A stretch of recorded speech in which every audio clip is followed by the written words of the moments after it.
আসসালামু আলাইকুম। সবাই কেমন আছেন? দেখেন আমি আজকে শীতকালীন সবজি রান্না করব। আমি এখানে নিয়েছি গাজর, পেঁপে, বরবটি, আলু, শসা, সিম, কাঁচকলা, টমেটো সব মিলিয়ে আমি এখানে অনেকগুলো সবজি নিয়েছি। এখন আমি এগুলো রান্না করব। আমি আজকে সবজি রান্না করব। এখানে আমি একটা ফ্রাই প্যান বসিয়ে দিয়েছি, পরিমাণ মতো তেল দিয়ে দিলাম। এখানে গোটা পাঁচফোড়ন দিয়ে দিব। পাঁচফোড়নটা আমি হালকা ভেজে নিব।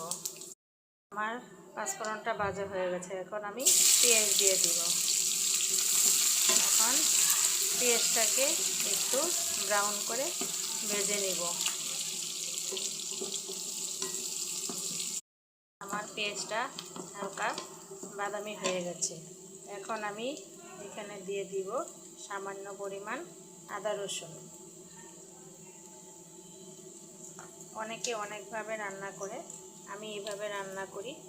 জানি না কীরকম হয়, আপনারা জানাবেন আমাকে।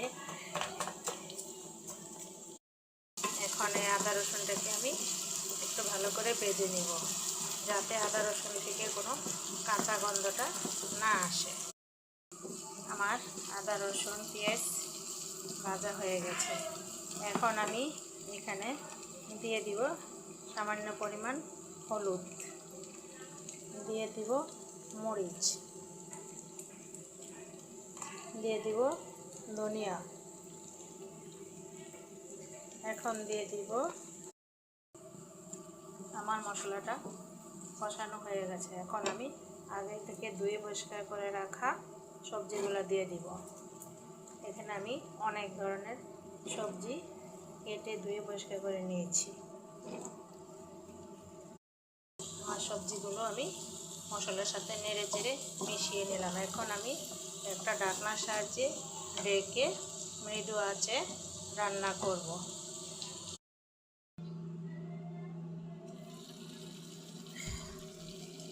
এখন আমি সবজিগুলোকে একটু হালকা নেড়ে চেড়ে দেব।